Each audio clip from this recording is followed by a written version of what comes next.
All right, everyone. Good morning, good afternoon, good evening, wherever you may be or whatever time of the day that you are watching this episode. This is episode number 6 of Old Guys Still Rock.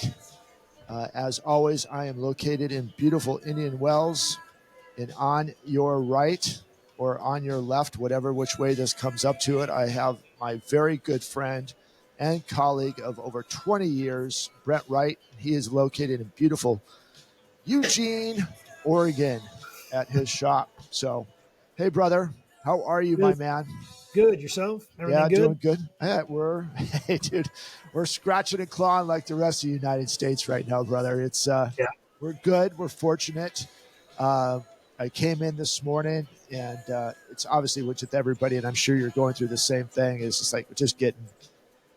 It's rough, brother, and it's hard to keep a smile on your face sometimes. You keep coming, but we looked at our sales board, and we're doing pretty good.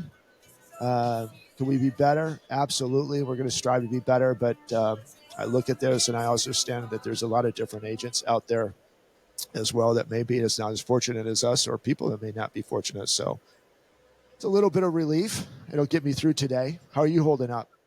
Good. Good. Any day above dirt's a good day. Right. Beats the alternative. Sometimes, though, going to go see Jesus might not be a bad idea. So we can eat Taco Bell and McDonald's every day.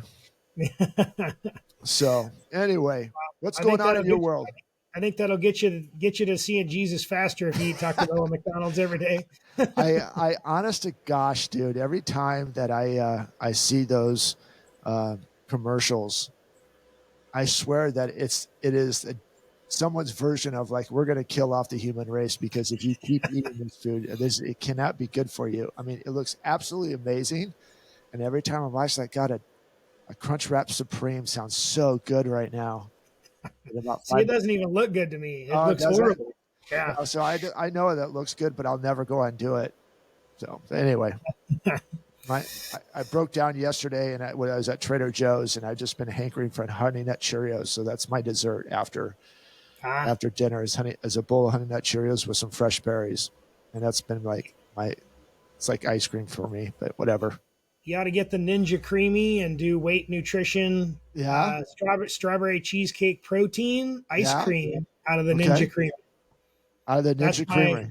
Yeah, that's our go-to in the evening. So good, healthy-ish snack comparatively, and almond milk, and instead of all that other garbage, no sugar or anything added. So it's good stuff. That's good. I'll have to. I think we do have something like that. Now, Chrissy, when we were into keto, Chrissy had some ice cream type of machine. I don't know how she did it, but yeah, we'll have to figure that out. Anyway, what's going on in your world, brother? Enough of me. Yeah, just wanted to remind everybody why we're doing the podcast. Because old guys still do and can rock. So if you're feeling a little like you're lost and need something, hopefully this will help you find at least a reasonable path, at least to know other people are going through it, and reach out to us. Hit us up. We'd love to have you as a guest. We'd love to chat with you. Yeah. You can reach me at Linktree Brent Wright and Blair Armstrong at tmarmstrong.com, correct? Absolutely, man. Thank you for saying that, because it's so important, brother. I just had a couple of conversations this week with some guys that actually are super successful, but they're going through it, brother. And it's been very interesting. And one of them is my client. And we went from talking business to a very tearful, emotional breakthrough of stuff that's happening in their life. And it was like, I just never thought that I could talk to anybody about this. We're literally in the middle of a transaction. So I just think it's just, and I know that you have those times too with your people. And I'm sure other people out there do as well. But it just reiterated exactly what you said while we're doing this. You guys, you're not alone out there. I know that we have to keep this stiff upper lip or pretend that we're okay. We're all going through it, brother. So, I mean, I'd take Brent's suggestion all day take his hand. He's got some great advice. We work together, but don't be afraid to reach out to us. can talk about it live, or we can just keep it to ourselves, whatever you want to do. But it's super important to get this out right now, because no matter how successful you are, you're going through it. And I know you're going through it. So anyway, we got a good topic today of standards. You sent me a video the other day of Mr. David Goggins, and I want to bring this up and share it with everybody, and then we'll just go from there. So 1 second, let me get this up here. Screen.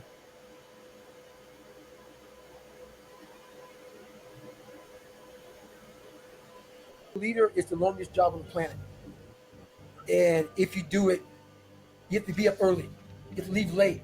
You got to do the sucky jobs. You got to be the man that is always the person who's being held accountable to the highest standard, and not expecting your people to do anything that you're not going to do 20 times more than they are. Even when you're the leader, it's all about accountability for yourself in leadership roles. Not about being pissed because people aren't doing what you're doing. If you're the pretty much sums it up. Yeah, right. How about David Goggins in your face every day? Yeah, yeah. So you sent that to me, brother. And and you're like, hey, this hit home for me. So speak to us a little bit in your wisdom and tell us kind of what it's all about. You know, over the last couple of weeks, I know it's kind of lead into this. You know, we talked about socially silent, accountability, and all these different things, and maybe there are windows closing. The Uncle Rico, right? Yeah. How did this resonate with you, and how could it, or how should it resonate with somebody else that's like,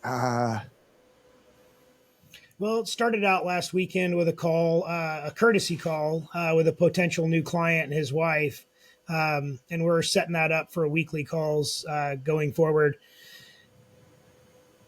It resonated with me because I was telling him, when you don't feel like doing it, that's when you have to do it.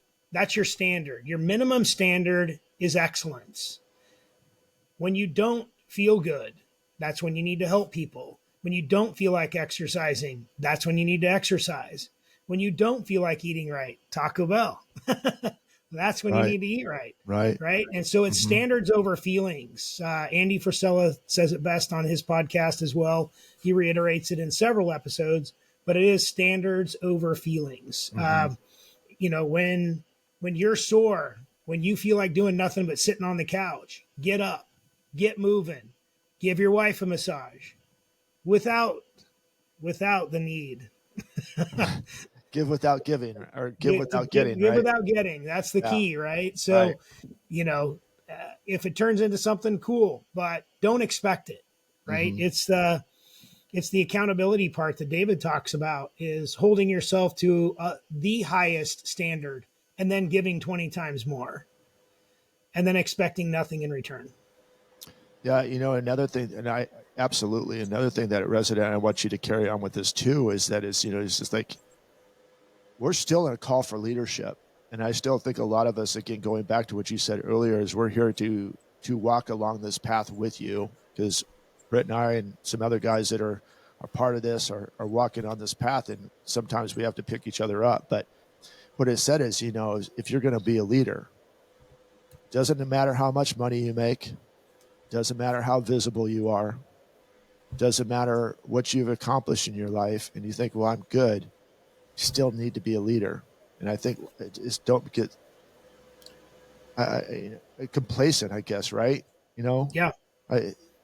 You have every right. You have every right now to be pretty much complacent, regardless of having a family. I mean, you've done well enough that you could go burn it down right now and be okay. Yep. Right? Yeah. Yeah. Yeah, I mean, it's not the level of success of Andy Frisella and others, but I would say that my success is reasonable and pretty high. I've been severely blessed, and yeah, I mean, I could spend 2 years, sell everything, and burn it to the ground and move on and be retired. But what would that be showing my kids? That I give up? That I'm a good loser?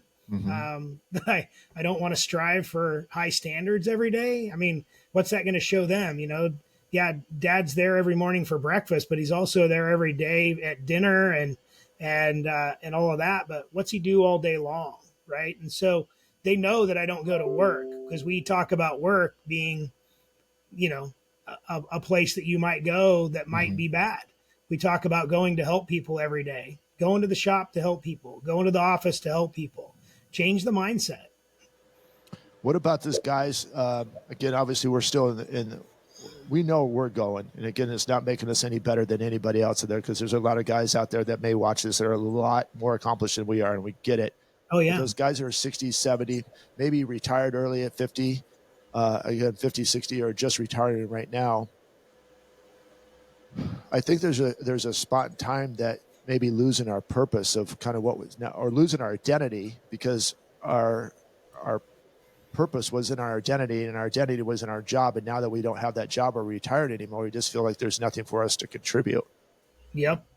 I went to a Lion's Den fly-in with Sean Whalen, and one of the guys there had just sold his business for $21 million. And Sean goes, well, what are you going to do now? And he's like, I don't know. That's why I'm here. I've been really lost for the last 3 or 4 weeks. I've got all this money. I have all the cars I want. I have all the houses I want. I have all the boats I want. I have no clue. I'm lost. Like, I have no office to go to every day. I have no people to commiserate with or talk to or build anything with. I sold all of my people. I sold my company. I sold everything. My wife is basically telling me to leave and get out of the house and go do something. And he's like, I don't know what to do. So I came here trying to figure out what it is I'm going to do next. So it doesn't matter if you retire with $2 million in the bank or $21 million in the bank. You're going to struggle trying to find your purpose if you don't have a higher purpose to begin with. Create that higher purpose. If you guys are looking for something too, I definitely is a different resource. And I know if you guys we talked about if you guys are struggling, we have some resources for you. If you're looking or you're trying to find that purpose or you're trying to go ahead and put your fingers in something, Brent's very involved with what he's doing out in Eugene. There's a lot of things here in our area that could give you something to do, again, some leadership roles and stuff like that. And if we're not here in this part, because we know that there's other people watching across the United States on this, we have people in other states who kind of are needing some leaders. And we've said this in every single episode. Now more than ever, we need your leadership. I don't care if you're a man or a woman. We need you as a leadership. There are a lot of kids that are out there struggling not only to find their identity, but maybe we can go ahead and help them find their identity, their purpose, at the same time as regaining our purpose, right? And then and having that purpose not be our job anymore, because really at the end of the day, those of you who watched before really know that we are men of faith. Our purpose and our identity is not in our jobs. We become accustomed to it, but that's not what we're here to do. Our job is to be servants to others and to help others become better. And we're doing this to gather as many people as we can. We could have 100,000 people in 5 years, 10 years, whatever. We could have 100 people. But the bottom line is we're taking 100 people with us, and we're going to try to get better. But we need you guys to be a part of it. So I post it all the time. Be the change you seek. If not you, then who? If not now, then when? Right? And so I post that for myself because I ask myself those questions every day. Having a hard morning? Ask yourself, what are you going to do about it? Mm-hmm. Are you going to be the change? What other things that, we go back to David Goggins' video, what other things did you pick out of there that maybe will resonate with some of us a little bit different, to go out there? I mean, obviously, if you haven't followed David Goggins, I think he speaks to every age group out there. Yeah. Same with Andy Frisella. Yes, these guys go ahead and maybe hit a younger crowd, but there's resonation for everything. So what are some other things that your guys are coaching? You're a business coach, a personal coach, and all those different, those different genres of that. What are some of the things that you have heard that you think are more people than just those people you're talking to are actually struggling with? Yeah, so I love this term. Ben Newman posted this morning. I'm not a speaker. I'm not a life coach. I'm a performance coach, and that's what I'd like to call myself as That's well. awesome. I'll steal that from Ben Newman. Great guy. Great follow on him as well. Um, but the folks that I'm working with currently are really struggling to find purpose, identity, and also during a point of transition, right? So they're in our age group. They're like, well, what do I do? I built it. I built the machine. The machine's working. I don't even have to be in the machine every day and it works. But I want to get in, I want to stay in the machine and I want to not mess it up by being in it. And then I also want to figure out how to transition it. And my employees don't want to buy it. My kids don't want to run it. What do I do? And so going through those items to figure it out is what I've been going through with my current coaching clients. Some of them are just struggling to figure out what the next steps are in their business.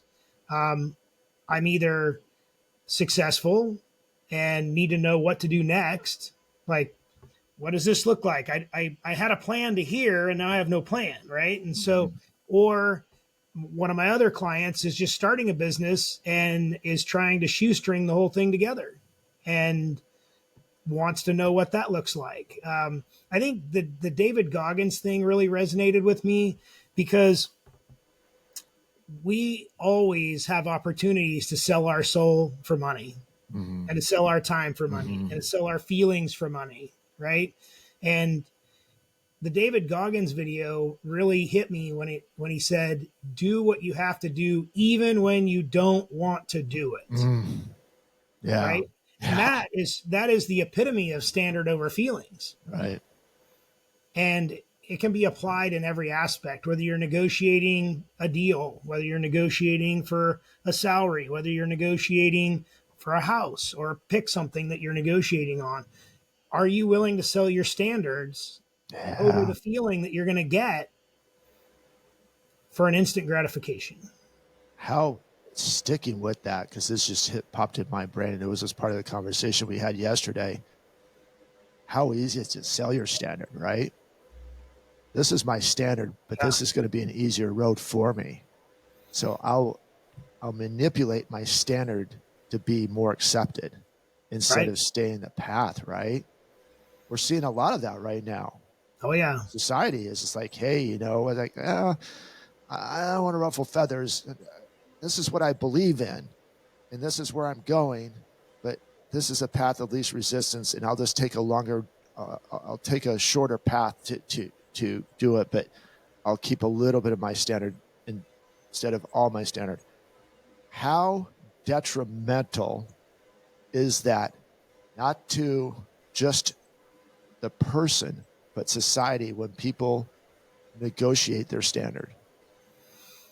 It is ultimate death to your soul, to your psychological stability.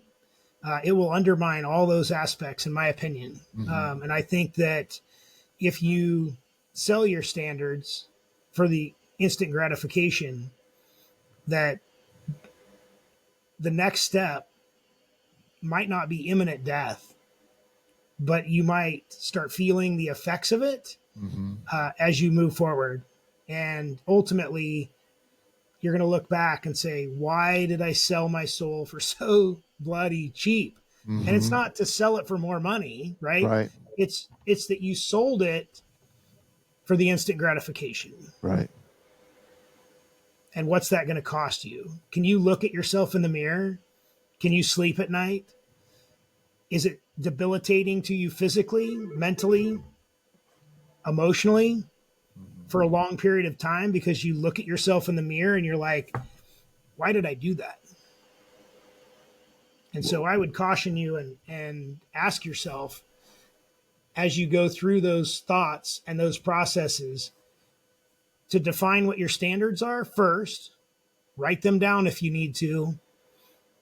Put them on the whiteboard as you're going through that negotiation.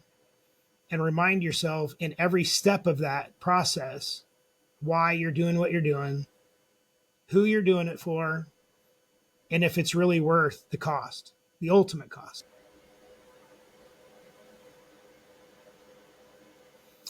Well, I think we lost Blair, guys. So if he pops back in, we'll continue on. If not, I'd love to hear your thoughts on your standards.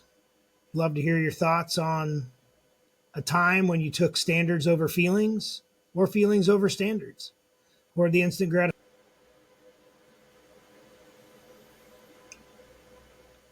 Well, I don't think we're going to get Blair back. So with that, we'll conclude episode 6 of Old Guys Still Rock. Thanks for tuning in. Find us at Linktree at Brent Wright or Team Armstrong. All right, you guys, that was the end of part 1. Part 2 will resume tomorrow. We appreciate all you that you do, and we'll talk to you soon. Take care. God bless.